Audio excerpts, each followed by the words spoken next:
Mumbai ഇന്നിംഗ്സിലെ 3 golden ഡക്കുകൾക്കിടയിൽ മറ്റൊരു വിചിത്രമായ record കൂടി പിറന്നു.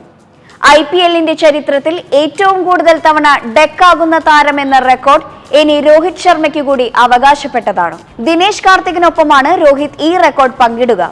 17 തവണയാണ് ഇരുവരും IPLൽ റൺസ് നേടാതെ പുറത്താകുന്നത്.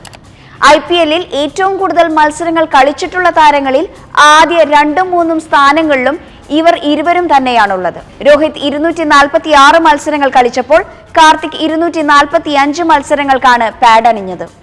253 IPL മത്സരങ്ങൾ കളിച്ചിട്ടുള്ള MS ധോണിയാണ് ഈ പട്ടികയിൽ 1-ാം സ്ഥാനത്ത്. IPLലെ ആദ്യ ഹോം മത്സരത്തിൽ രാജസ്ഥാൻ റോയൽസിനെതിരെ പവർ പ്ലേയിൽ തകർന്നടിയുകയായിരുന്നു മുംബൈ ഇന്ത്യൻസ്.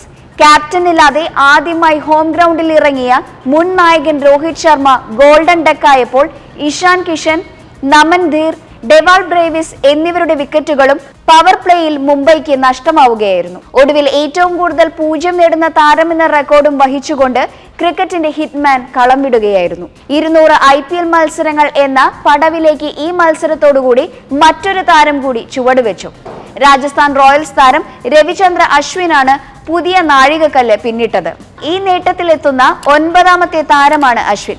മത്സരങ്ങളുടെ എണ്ണത്തിലാണ് അശ്വിൻ ഡബിൾ സെഞ്ചുറി നേടിയതെങ്കിൽ 2020 മത്സരങ്ങളിലെ ക്യാച്ചുകളുടെ എണ്ണത്തിൽ ഷിംറോൺ ഹെറ്റ്മെയർ സെഞ്ചുറി പൂർത്തിയാക്കി. പീയൂഷ് ചൗള, ജെറാൾഡ് ഗോഡ്സെ എന്നീ മുംബൈ താരങ്ങളുടെ ക്യാച്ചുകൾ സ്വന്തമാക്കിക്കൊണ്ടാണ് ഹെറ്റ്മെയർ ഈ നേട്ടം കൈവരിച്ചത്.